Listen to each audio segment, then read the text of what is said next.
Alright guys, here's our study guide help video for the Unit 6 test, which is coming up soon. So without any further ado, let's get started. For each problem, use a left-handed Riemann sum. And we're going to approximate the integral based off the values in the table. Now on your test, you're only going to be given either a left-hand or a right-handed sum. It won't be both. And these problems will only be worth 1 point. So when you're doing a left-handed sum, the first thing I want to note is that these distances here are the bases of your rectangles. So my first rectangle is a base of 3, so does my second one. The third one has a base of 1, and the last one has a base of 3. And when you're doing a left-handed sum, you start with the sides on the left, but you leave out the last one. And then you just do base times height, base times height, base times height, and base times height. And then you go ahead and just add all those up. And 24 plus 14, that would be 38, I think. But there we go. All right, let's go ahead and move on to the next one. All right. Number 2. Let's use a right-handed sum. Same exact process. The only difference is we're doing it on the right side. So we're still going to look at our bases, and bases are almost identical this time. But we're starting on the right side. So we use all these as our heights of our rectangles. And we leave off the one on the left. So base times height, base times height, base times height, and base times height. And we add all those numbers up, and we end up with a final answer of, drumroll please, 51. All right. Go ahead and move on to the next problem, number 3. So this one's asking us to use a trapezoidal sum, and it asks us to do 4 subintervals. Interesting. All right. So whenever they specify how many there are, like right now, if I were just to do this, we would have way more than 4 trapezoids. That would be 1, 2, 3, 4, 5. So as you guys can see, that's going to be a lot more than 4 trapezoids. So what they want us to do is they want us to break this thing up into chunks, so to speak. We want 4 subintervals. So whenever that happens, you have to do your last x value minus your first x value divided by the number of pieces that you want. And that means we're going to go for every third one. So we're really going from -6, add 3 to that, and you end up here. So what that means is I really don't care about this stuff here in the middle. So I'm just going to get rid of that stuff. Okay. And you're going to go ahead and continue that process. So we go up another 3, and then another 3, and another 3, and that gives me 4. And once again, let's go ahead and just get rid of the numbers in between each pair because we don't care about them. You don't have to erase them yourself, and I'm just doing this so it's easier to look at. So that's really all we care about are those chunks right there. All right? Let's go ahead and find these heights up here now. From here to here, all of my heights are going to be the same. These are the heights, by the way. I've already said it, but just to specify, those are the heights, and they're all the same. They're 3. And then these numbers here are the bases. So my first trapezoid is going as a height of 3. So the way you find a trapezoid is you height divided by 2, multiplied by the sum of the bases. And the y values in this case are the bases. So that would be 20 plus 0. Okay, and then you're going to continue doing that for your other trapezoids. So the next one will be this group with a height of 3 and bases of 0 and 8. So 3 over 2 with 0 and 8 as my bases. Next one we'll do that piece. So once again, height is 3 over 2. Bases are 8 and negative 4. And then finally we have the last trapezoid, I think. It'll be this one. We have a height of 3 and bases of negative 4 and 2 being added together. And once again, it's okay if you just want to leave your answer like this, but if you want to go ahead and simplify all this, you can. So, I mean, well, technically you can't leave your answer like this. You would have to put a plus in between all these, indicating that you're adding them all together, and probably shouldn't be writing them vertically like this. It should be in a straight line. Anyway, that's the gist of it there. So you can leave it like that with them all written out as being added together, or you can simplify it. If you want to do me a favor and simplify it, makes it easier to grade. Not really. I still got to check your work, so it doesn't matter. But anyway, this one is 45. Comes out to 45 if you actually simplify the whole thing. So, all right, moving along. And that one's going to be worth 2 points. Doing trapezoid problems is a little bit trickier, and also because we're breaking it up into a certain number of subintervals. Let's go ahead and do the midpoint sum. Once again, you know, you have to break it up into 6 subintervals. So we're going to do, and I should really be putting up here equal subintervals, and I should have done that in the last one as well, so I think I'll fix that. But anyway, so we do the last minus the first, and this time divided by 6, and this time we're going to be going by 2's, it looks like. Now that's actually really convenient, and I'll tell you why. Now remember on the trapezoid how we didn't want to pay attention to those numbers in the middle? Well, not true when it comes to midpoint trapezoid. All of these numbers up here are the bases of each, did I say trapezoid? I said rectangle. So we're dealing with midpoint rectangles. Now these numbers up here represent the base of the rectangles, and the height of the midpoint rectangle is the y value that's in the middle there. So we actually end up here with a base times height of 20. And then the next pair would be base times height, which is 0. Base times height here is 10. Base times height is 0. So you just multiply the base times the 1 in the middle of each pair. Negative 12 it looks like. And then finally 2. Adding all these together, it looks like I'm getting 10 as my final answer. 45? I think not.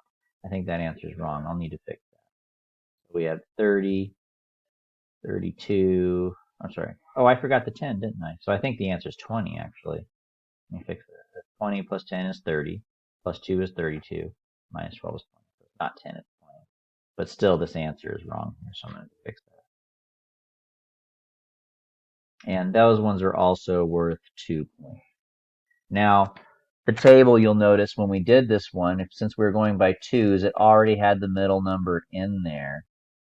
So that's nice.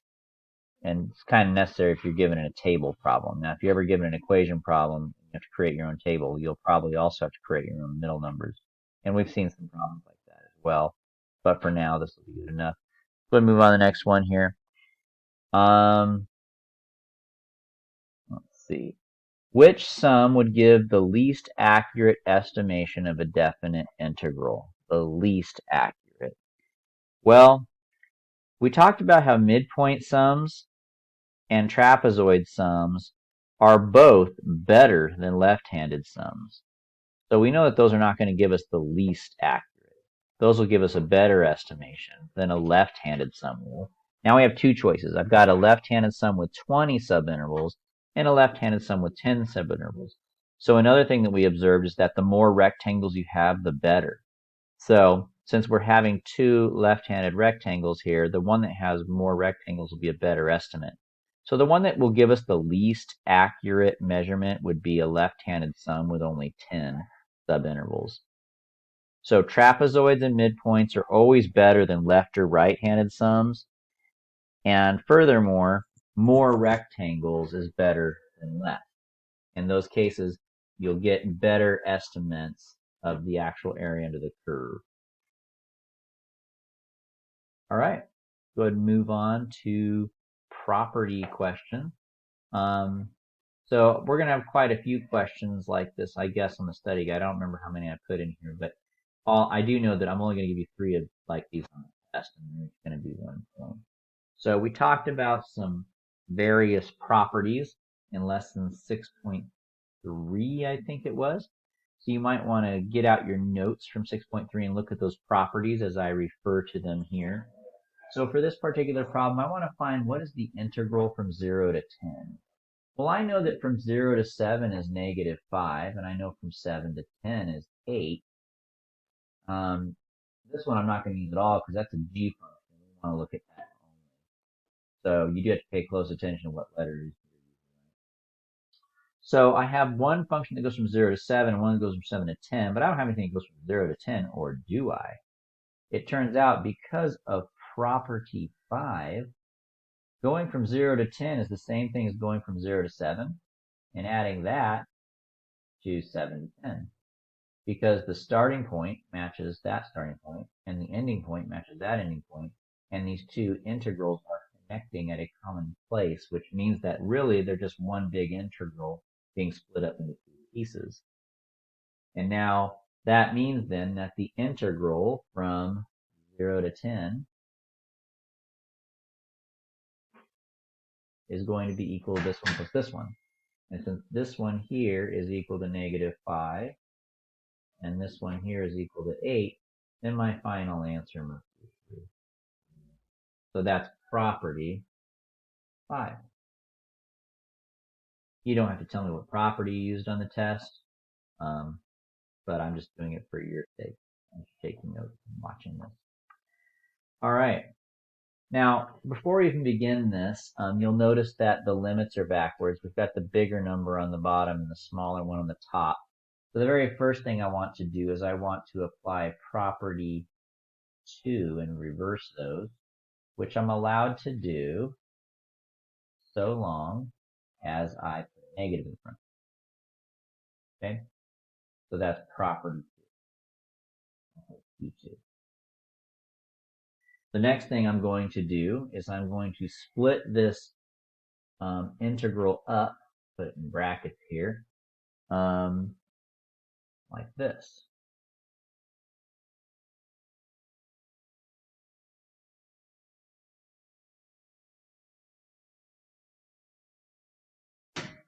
Anytime you have 2 functions being added together in an integral, you can split it up into 2 separate integrals, but I'm going to keep that negative outside of the brackets there, because that negative is still there. And so whenever you separate the 2 pieces like that, I believe that was property 4, if I'm not mistaken. Next, we have another property we can apply here. This is a constant multiple. And when you have constant multiples, you could just remove those from the integral and put it in the front of the integral.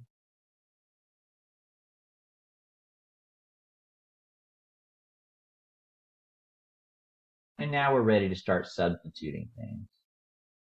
I have been kind of lazy here. I haven't been putting my 7 to 10. That's kind of important. Let me put that on there now. I've also been putting the x's on there. Lazy. It happens. Okay. So we have our negative. We have brackets. We have 3. And this piece, the integral of f from 7 to 10 equals 8. So I'm going to replace that whole thing with 8. And then the integral of g from 7 to 10 is 3. So we have 24 plus 3 is 27. And there's that negative in the front. The final answer is that. So once again, you guys don't have to necessarily show every single step. I mean, I don't think I'd be really very comfortable on some, like this problem in particular, just seeing you go straight from here to the answer. I'd want to see some kind of calculation happening. Some of the problems, though, you could probably really literally do them in your head, like the last one we did. So I'm not going to be too picky about the work here, but I would ask you to show some work if you can. But no, you don't have to go through and label each property and do one step at a time. That's not necessarily required. But you know, just try to show work when you need to. Try not to do it all in your head. You know, I would show some of it, like especially for these longer ones. Like this one was pretty long; it had multiple steps. But I'm not going to be real picky about it. All right. Next we have this. So I'm still going to apply property 4 again, where we write this as two separate integrals.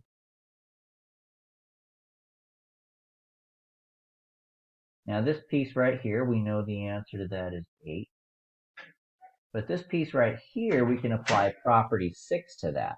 And property 6 says that anytime you're integrating a constant function, that constant goes in the front, and in the parentheses next to it, you put the two limits being subtracted. The order does matter. The one on the top comes first, and the bottom one comes second. And then my final answer is going to be 3 times 3 is 9 plus 8 is 17. All right. Then we have a u substitution problem here. So we're going to let u equal x minus 3. We're going to take the derivative of u with respect to x, which just so happens to be 1. So therefore du equals dx if you get dx by itself. And then by doing our u substitution, I'm going to replace the x minus 3 with a u. And I'm going to replace the dx with the du. And don't forget, we also need to change these limits. So if you plug the 10 in for x here, 10 minus 3 is 7, so the 10 becomes a 7. And if you plug the 3 in for x, you get 3 minus 3 is 0. So we're looking for the integral of f from 0 to 7, which we know to be that is another type of problem you might see on your test. All right. Now we're going to transition into a whole different question. So the image of f of x below consists of a linear function, probably this piece right here, two semicircles, that's here, and a constant function. I don't see two semicircles actually. I see one semicircle, and I see two quarter circle pieces. So I think I'm going to have to go back and change my direction. But we want to evaluate each of the integrals that follow. So I have to shrink that up a little bit so we can see all the questions. But we'll go and do this now. Of these types of questions, I will be picking 4 questions like these below. One of these each down here. And they're each worth 1 point. Okay. So let's go ahead and begin. Now, a lot of times with these questions, it's going to help us to go ahead and find all the areas that we possibly can to begin with, and to go ahead and label them on our graph. So let's go ahead and do that really quick. Okay, so let's start finding some areas here. So for this, the first thing you want to do is start breaking this thing up into familiar geometric pieces.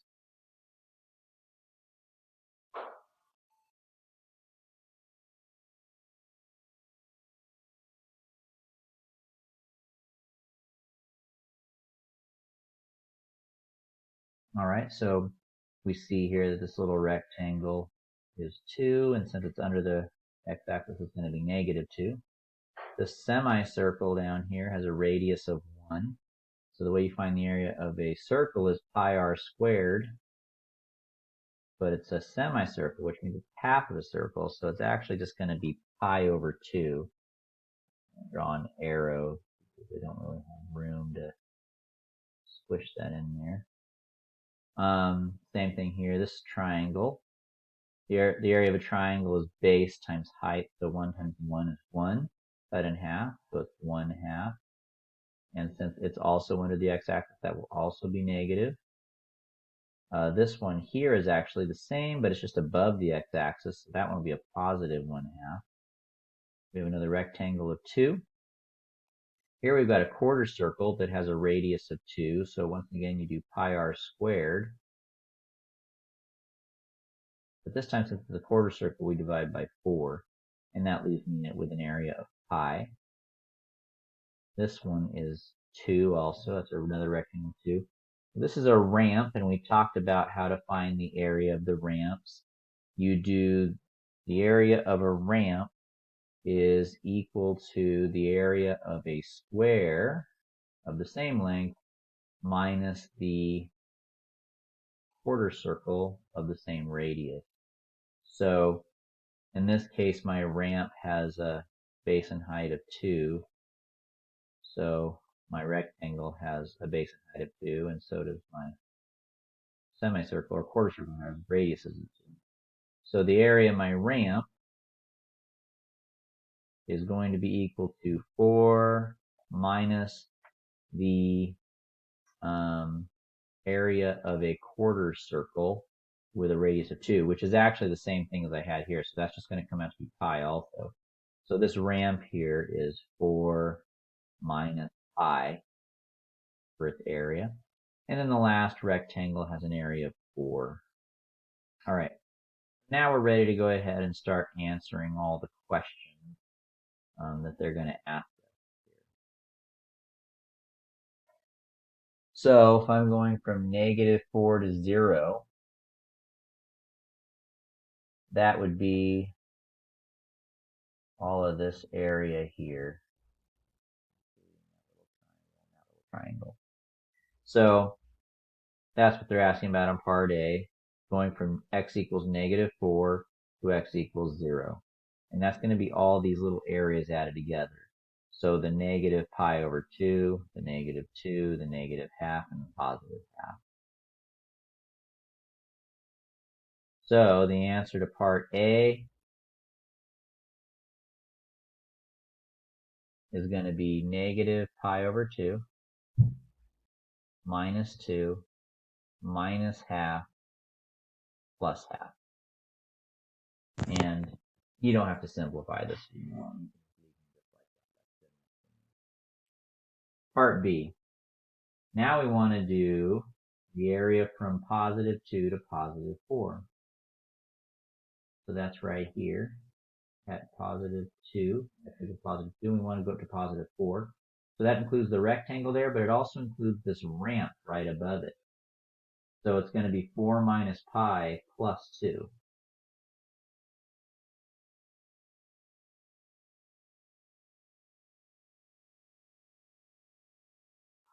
All right. Part C. We're going from 0 to 8, but as you guys can see, it's backward. So the first thing we're going to do is we're going to reverse those numbers, and we put a negative in the front.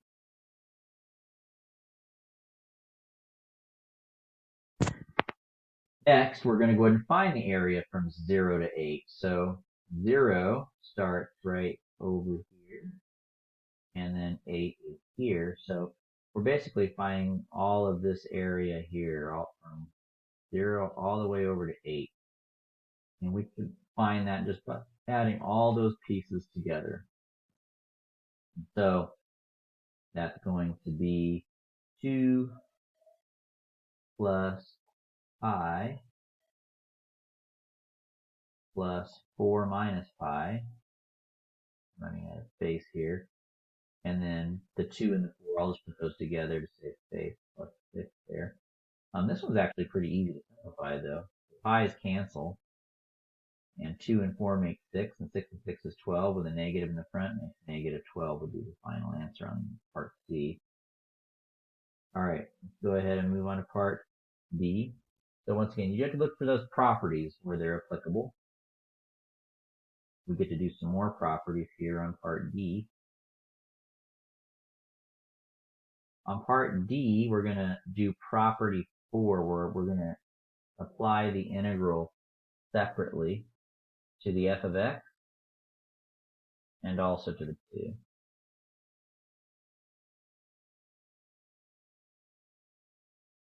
Now for this one here, we could apply property 6, which is where you take the 2 and you multiply it by the difference of the limits. This one, we're just going to do the geometry. We're going to look back up here at our graph, and we're going to go from 4 to 8, which is basically just this rectangle here, which is 4. And once again, this one's not too hard to simplify, so I think I'll go ahead and simplify it. 8 minus 4 is 4, times 2 is 8, plus 4 is 12. All right. Go on to the next question. So for part E, we're going to be doing the integral from 0 to 4 of f of x plus 2 dx. All right. So said we're going to do u substitution on this one. So that's our hint. So let's go ahead and do our u sub.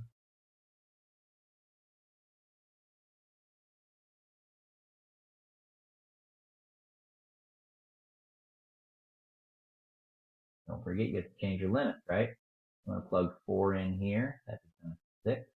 And plug 0 in there as well, and that becomes 2. So now the problem becomes the area under the curve of f from 2 to 6. So we're going simply from 2 up to 6. So now that's interesting because they're cutting this last rectangle in half. So it's going to be 4 minus pi plus 2, and we're going to stop right here at another 2. So altogether, that's going to be 2 plus 2 is 4, plus 4 is 8, and then the minus pi will be the final answer there.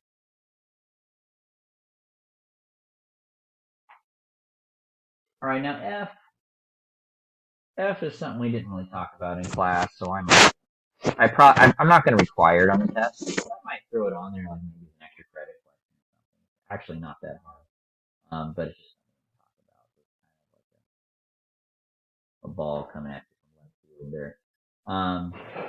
All right, so what we're dealing with here is, although we did talk about absolute values in this chapter, we didn't talk about them in this context here. So we're going from negative 4 to 0. So let's take note of that first.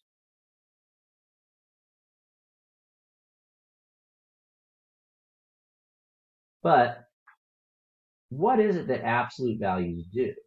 Well, absolute value takes all of the values of your function and makes them positive. So all the y values, which is what f of x represents, all the y values become positive. So basically, if you kind of wanted to draw this really quick here, let me clean this up a little bit. The absolute value is going to cause all the y values to be positive. So the semicircle will flip up here, and it will come down like that. And so this piece down here won't even exist if you do the absolute value. Because absolute value just takes everything that's negative and flips it up so all the y values become positive.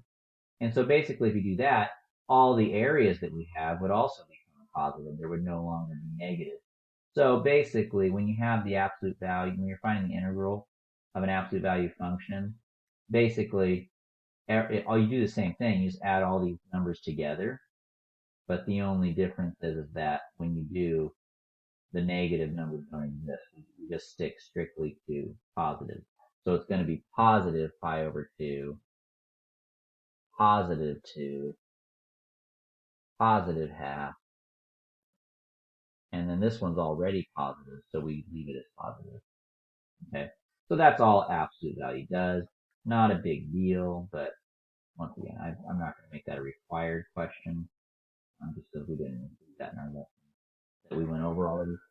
But maybe an extra credit, we'll see. All right, let's go ahead and take a look at the last part of this set, part G. Part G is asking us to find the average value. How do you find the average value of the function on the interval from 4 to 8? Well, the average value of a function is, we're going from negative 4 to 8. You just find the integral of it and multiply that by the distance between your limits. And that's, if you're forgetting what lesson that is, I think that was lesson 6.6. So that's how you find the average value. So this is going to be 1 over 12.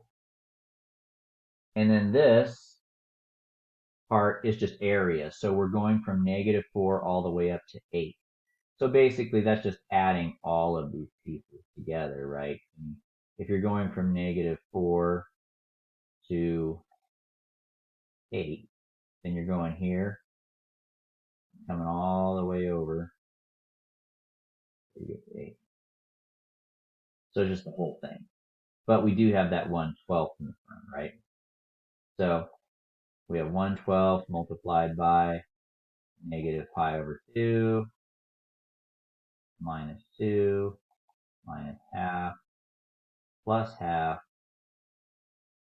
plus pi plus 2 plus 4 minus pi plus 2 plus 4.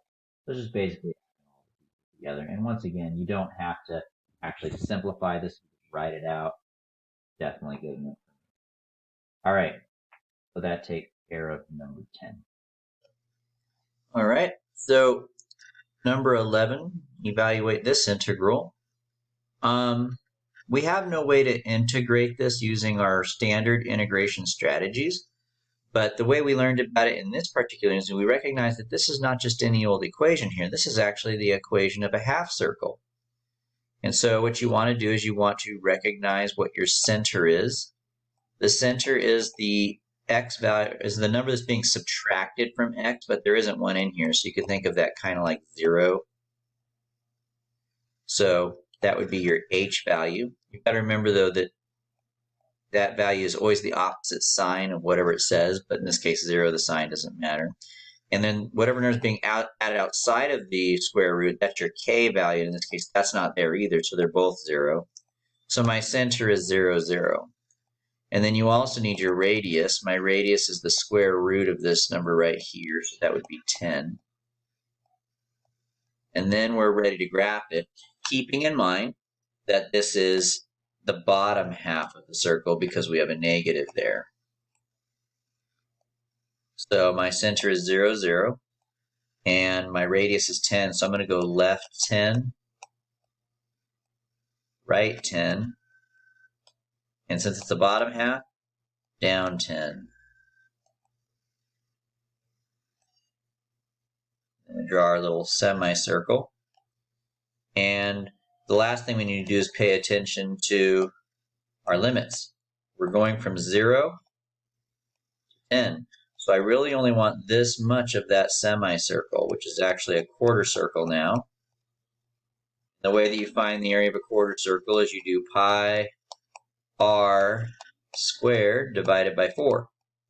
That's for a quarter circle. And my radius is 10. And so if I simplify this, we'll end up with 25 pi. It's actually supposed to be a negative 25 pi. And the reason for that is because it's under the x-axis. Okay? And so that would be the value of that integral. So you have to recognize these equations as half circles. We don't have any other strategy to do those. So here's another one. For this one, my h value is 4. Remember, you'd always do the opposite sign of whatever's here. My k value is 10. So together, that makes up my center. And my radius is going to be the square root of this number right here, which is 9. So, drawing my circle then, for 10.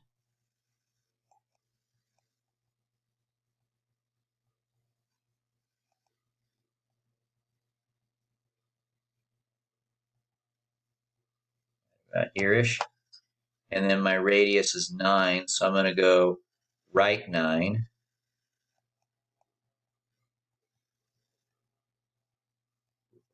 $13. So if I go right 9, that puts me at 13. And if I go left 9, put me at negative 5. And since this is a positive square root, we're going to go up 9, which will put me at 19. So I'll just kind of cheat and say, okay, fine, So it's a half circle that looks like this. And then lastly, we want to pay attention to our limits. I'm going from -5 to 13, so that's from here to here. And what we have is a semicircle with a rectangle underneath of it to find the area, which is represented by this integral. So the rectangle has a height of 10 and a base of 18. And so the area of that rectangle is 180. Now for the semicircle here, it's going to be pi r squared over 2. And so you end up with 81 over 2. So the total answer for this integral then, the area under the curve, would be 180 plus 81 pi over 2. That's that. Okay.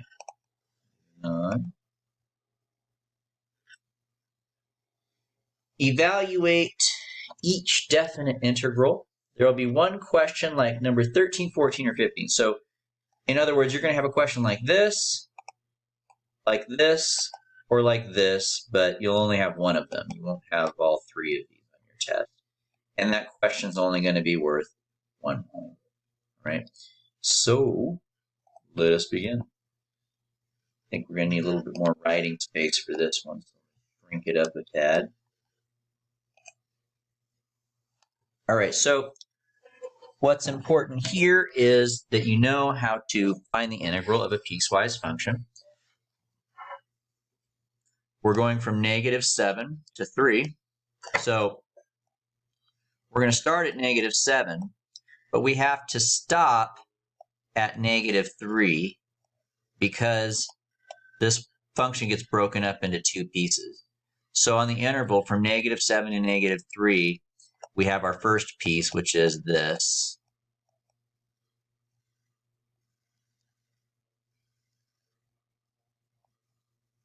And then after that, we're going to pick up where we left off. We left off at -3, and then we're going to keep going until we get to our last value, which is +3. So the interval from -3 to +3 is this last piece here.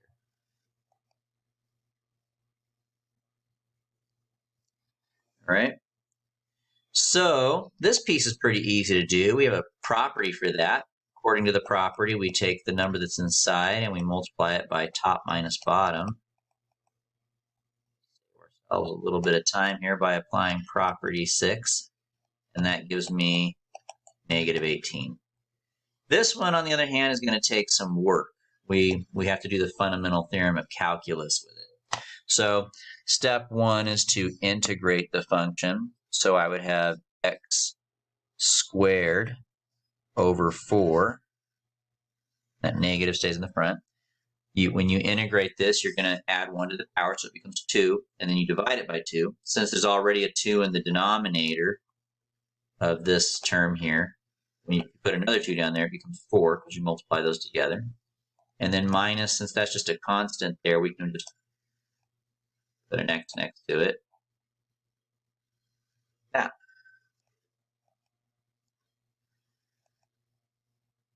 Now, we're going to go ahead and apply the fundamental theorem of calculus, which says that we can go ahead and split this up into two pieces. One where we plug in the -3 and one where we plug in the -7.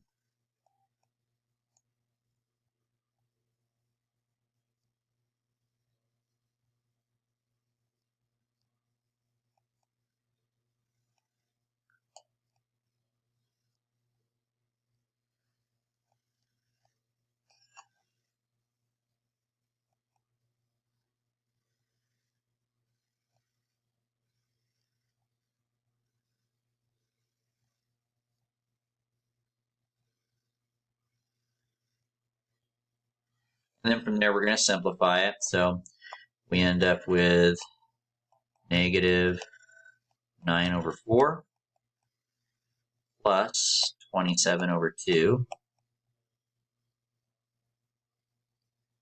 minus, oops, I don't like how I wrote that. Sorry, let me back up a little bit. Minus negative 49 over 4 plus 63 over 2.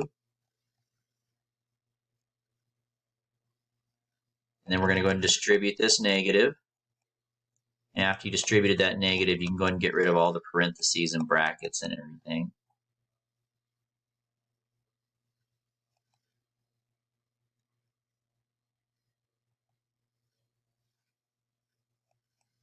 It's going to become a negative 63 over 2 now. Distribute the negative. Then you combine your like terms. So negative 9 and 49 makes 40. So if I put these two together, I get 40 over 4, which reduces to 10. And then this next one here, if I do 27 and 63, what will that give us? Put these together, that's going to give me negative 36 over 2, which is negative 18. And then finally, that's negative 8 altogether. So this is the answer for the first integral. It was negative 8. We applied property 6 to the second integral to get negative 18. And so adding those together for my final answer, I get negative 20. All right, so let's take a look at another one. This one is an absolute value question. Now, when it comes to absolute value questions, the first thing that you need to do is you need to change it into a piecewise function. And you do that by setting the part that's inside the absolute value equal to 0 and solve it. And what that finds for you is it finds you the cusp, the place where the absolute value goes from being instantaneously positive to being instantaneously negative. So there's my cusp, and we're going to go ahead and do a number line. 1 is here. And we pick a number to the left, and we're going to plug it into the original problem. So I'm going to pick a number that's less than 1. So let's do 0. And we take the absolute value. And as you guys can see, when x is less than 1, we get negative numbers, and the absolute value will change the signs of the outcome. If you pick a number that's greater than 1, it probably will do the opposite. Let's see if that's true. Yep. So I'm going to put NC here for no change. And so I want to rewrite this absolute value function as a piecewise function, a function that's been broken apart into 2 pieces. The first piece is going to be everything that's less than 1, and the second piece is going to be everything greater than 1, and you're going to put an equal sign on one of them. It doesn't matter which one you put it on. We've decided that for the one that's less than 1, the absolute value will change whatever's on the inside of the absolute value bars. So for all x less than 1, we're going to put negative 3x plus 3, opposite signs. But for all x greater than 1, we don't change the signs. So for all x greater than 1, the part inside the absolute value bars does not change. Okay, and so there is our piecewise version of this absolute value function. Now we're ready to continue with the integral. So my integral starts at negative 4, and it ends at 2. But before I can get to 2, we are on our way from getting from x equals negative 4 to x equals 2. We have to stop at 1. Because on the interval from negative 4 to 1, we are doing this piece of our function.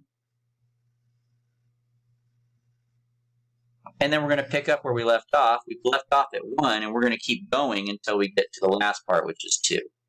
And on the interval from 1 to 2, we're using this piece of our function.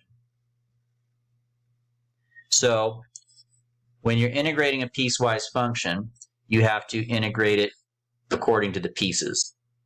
You start at your first point, you stop at your first cusp, and then you pick up where you left off and finish off at the last point. All right, so that's the second step. So step 1 is to rewrite it as a piecewise function. Step 2 is to break apart your integral into the pieces.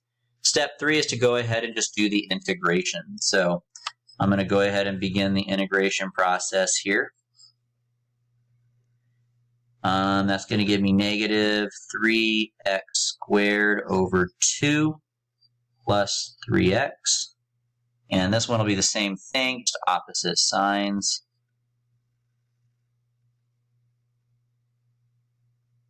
And we don't want to forget to put our numbers here on the outside.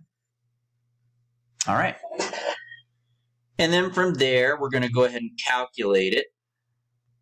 So you're going to need a lot of space for this.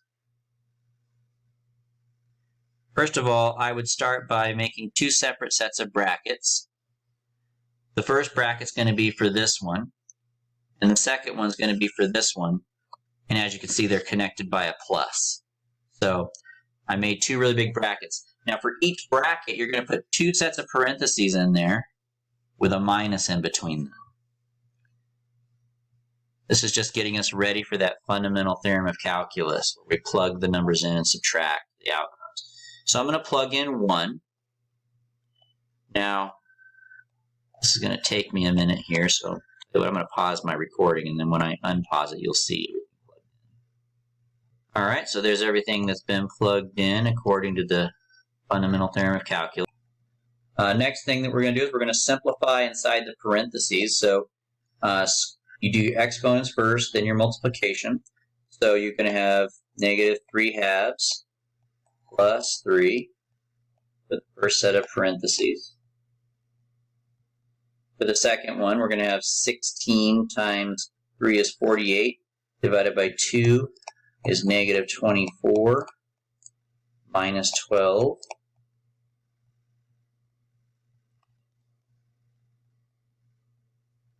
Next one, we're going to have 6 minus 6. And then for the next one, we're going to have 3/2 minus 3. So after you've simplified inside the parentheses, my next suggestion is to go ahead and distribute any negatives that you see. And after you've done that, you're going to get rid of all the parentheses and stuff. So we just are going to have negative 3/2 plus 3. And then this is going to become a positive 24 now, and a positive 12. The 6 and the 6 are zeros, so those are just going to cancel. I'll just ignore those. And then negative 3/2, and then positive 3. All right, and then you start combining everything you can. Like I see these two fractions here have the same denominator. So I'd say let's combine anything that has a common denominator already to save us some work. Negative 3 and negative 3 makes negative 6. So we have negative 6 over 2, which is negative 3. And then you just add all these normal numbers together. So 3 plus 24 is 27, plus 12 is 39, plus 3 is 42. And so then when you combine these, you end up getting the final answer of 39. And I made a mistake. So I had to go back and do this problem again, actually, myself. There's just so many places to make boo-boos along here. So the key to success is neatness. Number 1, be neat. Number 2, use this strategy that I'm sharing with you about the brackets and the parentheses.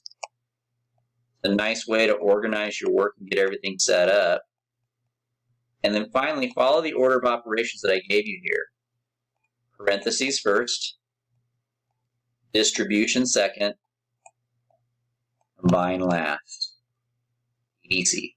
Parentheses, distribute, combine. Make things a little bit easier. All right, that's just how I found. But still, even following that, I still run into boo-boos. You just got to be really careful. And that's where the neatness comes into play. If you're not neat, then you're not going to catch where your error happened. So you have to be neat so that when you do make a mistake, you can easily go back and find it. All right, let's go ahead and do one more. Now, in this last problem, I'm not going to be asking you guys to actually evaluate it. I'm just going to be asking you to write it as 3 separate intervals. Okay. So, but the process is pretty much the same as the last one. It's just that it's a little bit more complicated because we're dealing with a trinomial instead of a linear function. So, once again, you set the part that's inside the parentheses equal to 0. And in this case, you're going to want to factor it. I've noticed that some of you guys just don't want to do the factoring, so you keep using the quadratic formula. You can do that. It'll work.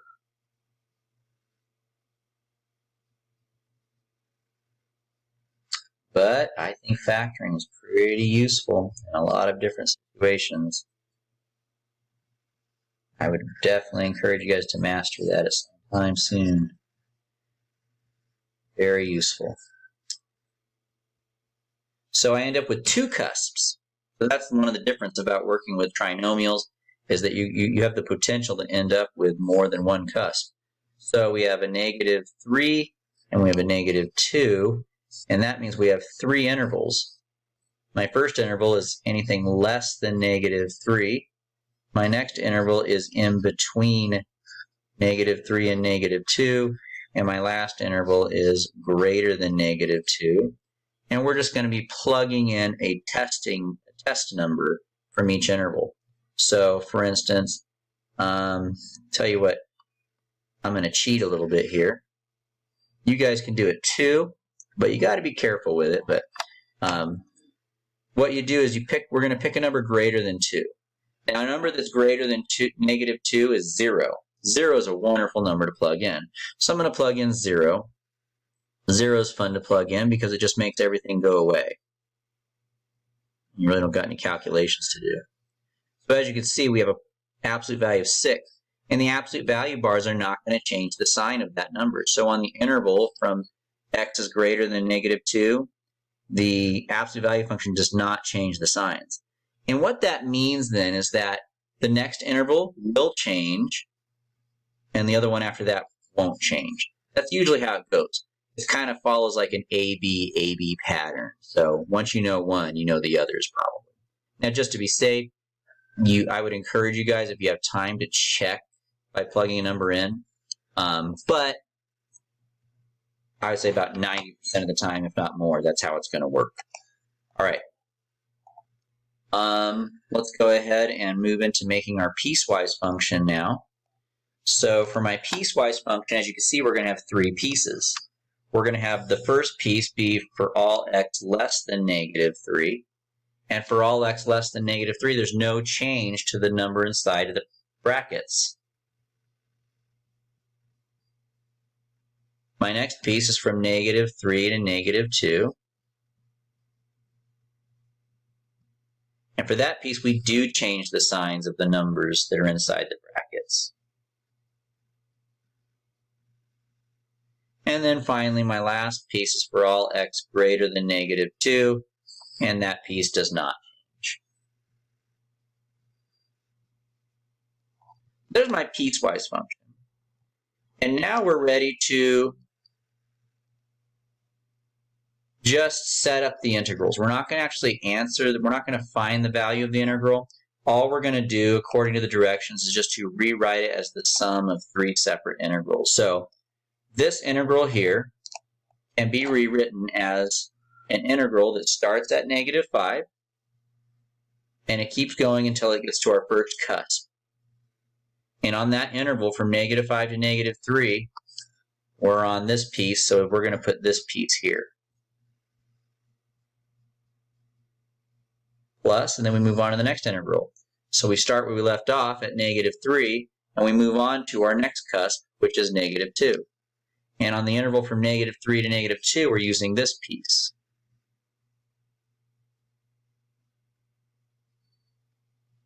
And then on the last one, we're going from where we left off, from -2, up to our last point, which is 0. And on the interval from -2 to 0, that's my last piece there. So that's x squared plus 5x plus 6. And so that's as far as we're going to go with it. I want to see that you guys know how to find the cusps and how to rewrite this integral as 3 separate integrals. And now, yes, technically you could, if you wanted to, do the fundamental theorem of calculus on all 3 of these to get the final answer. But on your test, I'm not going to require that, simply because of the amount of time it takes. It would be far too long, and it's just not worth it. So we'll leave that off for now. But anyway, so that ends numbers 13, 14, and 15. On to a new question. For this one, we're being asked to find the average value of the function on the given interval.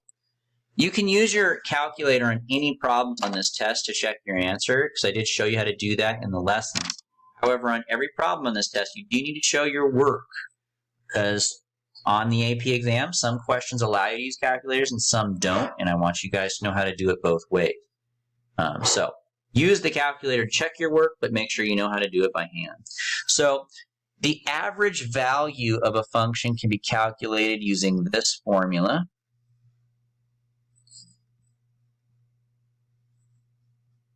Where A and B are the numbers of your interval. So setting this up then, I would have 3 minus 0 here, 0 to 3 here, and 2x plus 1 here. So out here, that's easy. That's just 1/3. And to find this, we're going to have to integrate what's in the integral there. So the integral of this is x squared plus x. We're going from 0 to 3.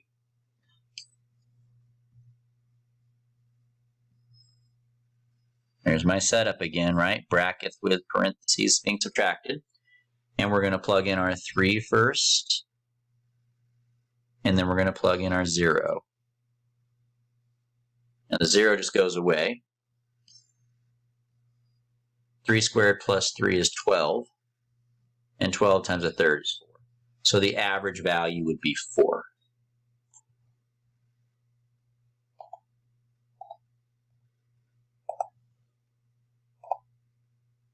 We're going to do another average value question, but this time it's giving you a different type of function. So we go 1 over b minus a, integral of -3 e to the x from -3 to 0. All right, so this piece here just becomes 1/3. Now when we integrate this, the -3 is just going to stay right where it is.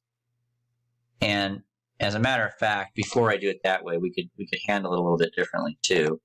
We could actually take the -3 out first. And I think I'll choose to do that. And the reason I'm going to choose to do that is because these multiply together quite nicely to become just -1. Now to do this piece, the integral of e to the x is just e to the x. And so now doing the fundamental theorem of calculus, don't forget your -1 in the front. We have e to the 0 minus e to the -3. Any number to the 0 power is 1. And e to the -3 is 1 over e cubed. And then you're just going to go ahead and distribute this in there. And you're going to get -1 plus 1 over e cubed. And I would say just leave your answer like that. We don't need to go any further. All right. Let's go ahead and move on to our next question here. So notice that they've given me an integral function, and they're asking me to find the derivative of it. Now, whenever you have just a number down here and an x right here, the way that you're going to find the derivative is actually pretty darn fast. You're just going to use the second fundamental theorem of calculus. When you take the derivative of an integral, the integral just goes away, but that thing on the top comes in and replaces the t. And that's it. Boom, you're done. Pretty sweet. Right? But that you can only have it be that simple and fast when there's a number down here and an x here. Okay? If it's any different, then we're going to have to do it a different way, which I'll show you in a second. But for now, that's the second fundamental theorem of calculus. So here's another one. If you wanted to find the derivative of that one, once again, the derivative of an integral cancels out the integral, and the x will drop in the place of the t. And so we're now getting this second fundamental theorem of calculus. But once again, I can only do that because I've got a number here and an x up here. If you had anything else than a number and an x, then that's no good. You have to do next strategy. So notice this one is a little bit different. We don't have a number and an x. We've got a number and an x cubed. Now this is what I would call a composite integral function. And when it comes to composite integral functions, what we talked about is if you want to find the derivative of this, Well, the first thing you would do is you would integrate this, but then you're going to take the derivative of it. So it's kind of like the integral and the derivative cancel, so you really just end up with the same thing all over again, right? But because of the fundamental theorem of calculus, you get the same thing written twice, being subtracted from each other. You'll notice I'm leaving a blank here, and that's for a reason. And the reason for that is because you're going to be plugging the x in, the x cubed, I should say, first, and you'll also be plugging in the 4 for the second one. And when you since this is now a composite function, you also need to multiply it by the derivative of the thing you just plugged in. So the derivative of x cubed is 3x squared, and the derivative of 4 is 0.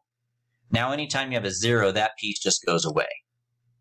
And so my final answer here would be 3x squared over x cubed minus 3 cubed. So there was a little formula I gave you guys if you'd rather use the formula rather than the thought process that I just went through there. The formula was that if you have an integral function with a function down here and a function here and a function in here, then the derivative will simply be the I function subtracted from itself twice, with the h of x plugged in the first spot and the g plugged into the other, and then the derivative of those inside functions multiplying by it. So if you'd rather just use the formula, you can. I like to think my way through the problem because it's a hard formula to remember. There it is. All right, so let's take a look at number 21. All right, let's take a look at another one here. So for this one, we'll go ahead and, once again, we're going to rewrite that whole thing there twice. And the first time,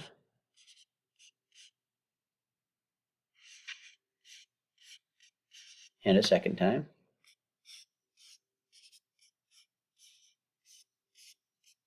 For the first set, we're going to plug in the top limit. And then for the second set, we'll be plugging in the bottom one. And we don't want to forget to multiply these by the derivative of those limits. So for the derivative of x squared is 2x, and the derivative of x is 1. And this one we can go ahead and simplify a little bit, just requires some basic algebra there. We have negative x to the 4th plus 6x squared minus 6. And that one simplifies like that. Next, we'll go ahead and distribute, right?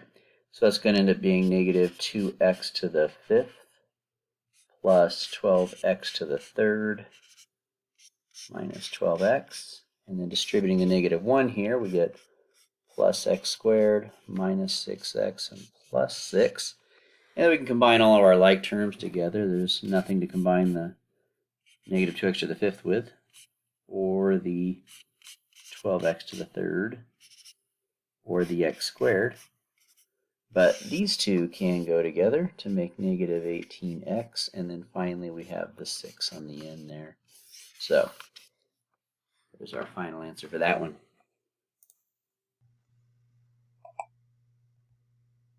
And we have another one. All right. So at this point, I'm starting to feel like this is a little bit overkill, but what the heck, we'll do one more. All right, so once again, we want to find our derivative of this integral function. So we're going to write this equation twice. With a subtraction sign between them. We're going to drop these values into the parentheses now. And then we're going to multiply by the derivative of those values. And that's that. All right. So that does it for integrals of, or derivatives, I should say, of composite integral functions. All right, let's move on to another question here. You'll have one question like this. It'll be worth 1 point. Oh, and by the way, with regards to the last set there, you will have where'd it go? You'll have two questions like these. One of them will probably just be one of these basic ones where you just do the second fundamental theorem of calculus, and the other ones will probably be like one of these ones where you have to do that little formula. All right, let's go ahead and take a look at number 23. There will be one question like this. So they give us a graph of f prime, but they're asking us questions about f. So how do I go from f prime to f? And the answer is with an integral. So if I integrate f prime, then that gives me f. And if you integrate f prime on an interval, then you can do the second fundamental theorem of calculus, the first fundamental theorem of calculus, and that's what we're going to do.